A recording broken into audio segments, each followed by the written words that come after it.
Welcome. Today, we're going to talk about how you can find your ideal client. My name is Lorraine Ball, and I'm a marketing strategist. My company, Roundpeg, helps small businesses all over the country find their ideal customers every single day. In today's session, we're going to talk about the steps you need to take to find your perfect customer. We're going to talk about why segmenting your market makes sense and several different approaches to segmentation. Demographic segmentation, where we look at simply the characteristics, the observable characteristics of people, and psychographics and buyer behavior, where we do a little bit deeper dive into the decision-making process of your ideal customer. We're going to touch briefly on how to think about market potential as you're identifying niches and a way to think about your best prospects. We're also going to talk about, once you decide who your customers are, how to build buyer personas, because this is a valuable tool that will help you develop more relevant marketing material designed to attract the attention of your ideal client. And we're going to talk about creating a relevant position statement, what it is and how you use it. Okay, let's get started. First, let's think about why you segment. Even if you have a pretty, I would say, ubiquitous product, something that just about any customer might want, something like Coca-Cola, you need to think about dividing your market. Because here's the truth. As a consumer, I like Coca-Cola, but I actually haven't had a Coke in probably 40 years. Like a lot of women my age, I'm not going to spend 150 calories on soda in a world where there is chocolate. And so for me, recognizing that I'm not their ideal client, Coke is big enough that they have actually rolled out a second product. They have Diet Coke, and actually these days they have variations on top of variations on top of variations. But each of those products is really geared for a specific customer. But let's go back to regular Coke for a moment.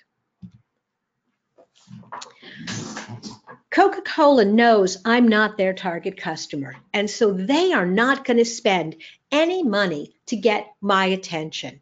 You're not going to see ads for Coca-Cola in Elle, Oprah, or We magazine. You're not going to see ads for Coca-Cola during Project Runway or on Lifetime or even the Hallmark Channel. What you will see instead are commercials for Diet Coke.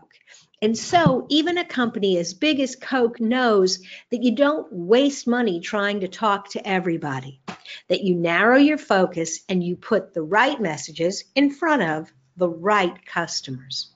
And so if they're segmenting, you should be too.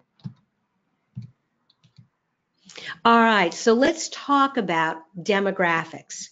Demographics are the observable characteristics, the things you can tell about someone really just by looking at them or by studying just a little bit of observable data.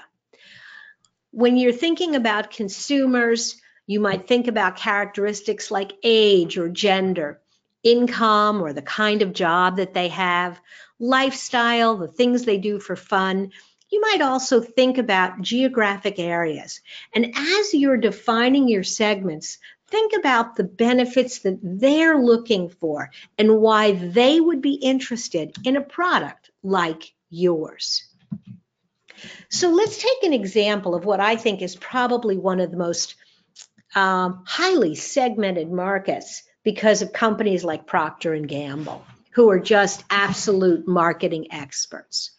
So you have Ivory soap, and Ivory is really geared to women 25 to 40. They are typically moms because Ivory soap is such a gentle product. It is really the only soap that new moms use. Lifestyle, where these women are on Saturday is they're involved with family activities, maybe soccer practice, maybe at a Mother's Day out with a few friends. And the benefit that they're looking for, the thing that really gets them to buy, is the purity.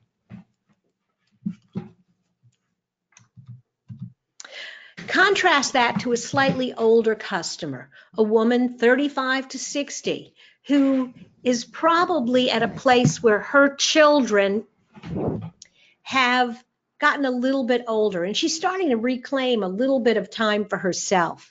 This is a more affluent consumer. She's got some money and she's got some money to spend on herself.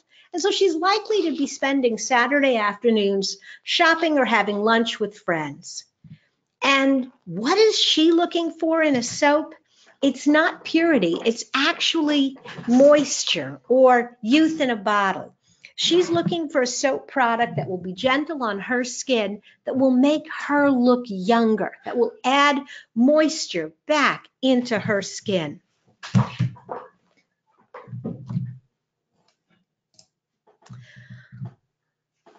Axe is an interesting product. They really have taken over the niche that I think used to belong to Irish Spring. Their target audience are young men. I say here 18 and up, but given the number of 13-year-old boys that use Axe product, I'm kind of going to drop that down a little bit. These are students, white collar, lifestyle. When they're not playing computer games, they're outside doing sports. And why do they buy Axe? They're buying it for the odor protection. They want to make sure they smell good. And finally, the last soap, this is sort of your lava soap. These are blue-collar guys, and they're looking for a soap that will clean the grease off their hands. Kind of an interesting, fun side note.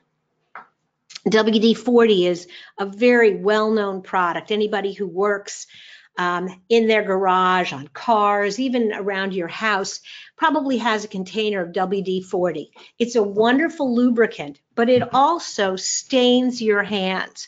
And the only product that will actually get it off your hands is Lava soap. The interesting part, Lava is actually manufactured by the WD-40 company. And so, taking a look at these people as you're thinking about your target customers, as you're thinking about your market, it helps to put a picture with each of these customers and to start thinking about how would you reach them. Well, for those new moms, I would put samples of Ivory soap in new baby kits. For Oil of Olay, I definitely would be thinking about ads in women's magazines. For Axe, I would be handing out samples in orientation packages. And for Lava soap, I would, and they actually have done this, become the official soap of NASCAR, because that's where my audience hangs out. Now, you're not selling soap, but I think you can see as you kind of divide your market and you pick a segment that you're going to focus in on, it becomes a lot easier to talk about your product because you know what your customer is looking for.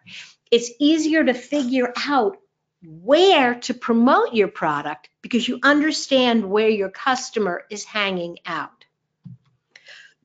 Honestly, you can do the same thing for business-to-business products and service. You can look at characteristics like the size of a company, the industry, maybe the age or stage of a business, where they're located, and what their objectives are. For example, even if you are a B2B company, are your clients selling to consumers or to other businesses? It will impact how you market to them. Beyond demographics, though, beyond the observable characteristics, as you're really trying to build a picture of your ideal client, you kind of have to get inside their head a little bit. Why? Because sometimes things that look the same aren't. Imagine, for example, two twin brothers. These two guys obviously both share a passion for running. They're both wearing medallions from some race that they've won. Let's imagine that they are both lawyers. They went to law school and they're both married. On the surface, you would think that they're interested in a lot of the same things and that you can market to them the same way. Obviously, marital status, yes. Education, yes. Income, yes. Here's the rub. The guy on the left is married to his high school sweetheart. Their kids are grown and getting ready to start families of their own. He's thinking about downsizing his house, getting rid of the van, and finally buying that cute little sports car he always wanted and taking that European vacation. The guy on the right is also married for the second time to a much younger woman, and she's going to have a baby. And so suddenly he's getting rid of his sports car and he is buying a minivan. He's thinking about a vacation to Disneyland and college tuitions. And so this is really at the heart of psychographics. It's looking beyond just the numbers and really thinking about some of the emotional and lifestyle issues that will make your product more compelling to one customer and less so to another. And so remember that psychographics is about more than the numbers. It's about lifestyle. It's about usage habits.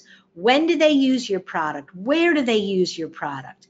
What do they think about your product? One of the challenges that I had at one point in my career is I was doing a lot of marketing for the heating and air conditioning industry. And no matter how good my product was, the truth was my customer was not excited about buying it. Nobody wakes up in the morning and goes, oh my God, I get to replace my air conditioner today. And so you have to think about that kind of emotional, I want to do this, I have to do this, but I'm not really excited about it, versus a product like a new car where people are really excited in the buying process. And think about how often people buy your product, and if there are times of year that certain customers are going to be more likely to buy than others. And then definitely step back and look at the market potential, because if you define your segment too narrowly, you may not be able to make enough money. So for example, if you define a product to target boys 18 to 25 with red hair, freckles, and two older sisters living in Zionsville, Indiana, you're not going to have an awful lot of customers. You'll have a few, but not many. And so the balancing act is to take a look at how many people are in the total market. Are there 100, 1,000, 100,000? Let's say your guess is that there are 100,000 households that potentially could buy your product. And realistically, you're going to get 1% of that market a year based on the kind of sales you've been doing in the past. Well, that's 1,000 customers. If you're only selling a $10 product, that's a really small business. If you're selling a $1,000 product or a $10,000 product, well, that may be all the customers you need. So you need to think about how big the market is, what's the average sale, how often will they buy, and that's going to help you figure out how many customers do you need, and will this market provide those opportunities. For example, at Roundpeg, we typically build about 30 to 35 websites a year. So every month we're launching only 3 websites. If 7 or 8 people all call at the same time, I'm going to be selective. If only one or two call, I'm going to be more aggressive in my sales approach. And so I like it when lots of people call, so I can pick those people that are most likely to be really good customers for us. Which leads me to the next point I want to make, which is this idea of your best clients. There are actually 5 kinds of customers that you're probably doing business with. On the one hand, there are a few people that are too small. There are those people that are okay. If they came along and they had a project, you'd work with them. The typical is sort of your average client. The ideal is that little bit bigger client that you'd really like to work with. And then the ones at the far end are the too large. And I'm going to argue that you should organize all of your clients into one of these 5 buckets. And then stop selling to the people that are too small. I know that you're like, but I need that revenue, I need that revenue. But if you're doing all of those projects for those really little customers, they actually take as much or more time than the acceptable or the ideal clients. And while you're running around taking care of all of these little customers, you have no bandwidth left to sell to bigger customers. And so give yourself permission to say no to projects that are too small, that just don't give you enough revenue. On the other side, don't be afraid to say no to projects that are too large. There are certain kinds of web design projects that we don't do. We don't do big e-commerce sites. We don't do large membership and complex database projects because they're very time consuming. They require a certain level of skill that I'm not sure we always have. And the challenge with that is we get into a situation where we're really not matched with the client, and those projects can bury us. And so being really aware of that middle section, what's the minimum that you will accept? What does your typical customer look like? And what will an ideal customer look like? And the best of all possible worlds is to start moving up the food chain, getting to a place where you start saying that your typical client is now the lowest possible level that you will accept, and that your ideal client now becomes more the typical for you, and now you start looking more aspirationally at other kinds of projects. But do this analysis, and when a project comes along, if it's not in that middle, it's okay to say no.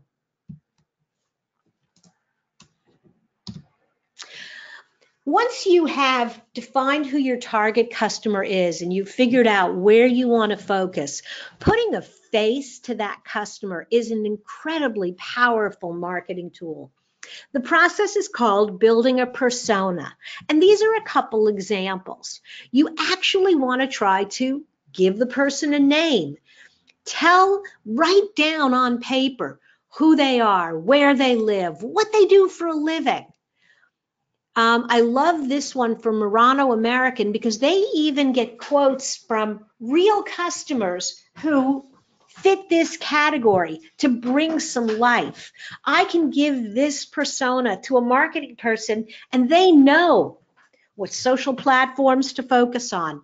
They know what pain points to focus on. They know the words and the messaging that they need to put out there to attract Brandy and people like her. This is an interesting version, and there's no one right version, so that's why I'm going to show you a number of these. What I really like about this one is they've identified what his favorite apps are and the kind of technology that he is comfortable with. Again, there's a little bit of a bio and some general terms that help define who he is. You can tell from his photo he's an active, outdoor kind of person. Clark Andrews, I like this one as well. Again, they have a little bit of this technology. They're showing you other brands that he likes. And the thing I really like is this, a little bit about his personality. Again, if you think about your interactions with real people, how do you change your interaction depending on who you're working with? Well, you probably modify your tone and your choice of words. Well, why wouldn't you do that in your sales material as well? And before you run off thinking that personas are just for consumer products, they're not. If you're selling to a B2B customer, go ahead and give him a name as well.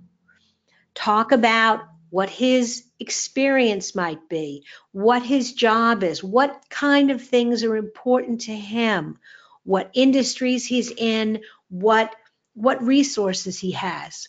Because understanding who he's likely to be will make you as effective in a B2B transaction as it is in a consumer transaction. So step back and look at, what do you know? What do you know about your customers, about who they are, about what's important to them? What are their pain points? What keeps them up at night? What are they worried about? And most importantly, how do you help? When you can address that, not the chest thumping, we're really good at this, we're really good at that, I don't care. When you can address, you as a customer are worried about X, Y, and Z, and we solve that problem, you're going to make a sale. And now what you do is you put all of this information together to produce a position statement. A position statement is not advertising copy. It is an internal definition of who you are, of what makes you special, of how you address the needs of your target customer. Now, you may use a lot of that language externally as well, but you might not. To write your own position statement, it's really only a few simple questions. Who is your ideal client? What are their pain points? And what do you do to help? So simply write down what the customer needs and how you solve that problem. It helps to look at your competitors because positioning is really about carving out a part of the market that is someplace where you are unique. And in order to do that, you need to look at your competitors. You need to look at your target customer and then look at what your tagline or your key promise is to that customer. And what are your competitors promising? What are they good at? What are you good at? What areas do you have some weaknesses? Figure out where you fit and what sets you apart. What makes you special? And what will give you that competitive edge as you're talking to that potential customer? Let me give you some examples of really great positioning statements. Target. Style on a budget. In just a few words, they have addressed the two biggest concerns of their target, of their customer.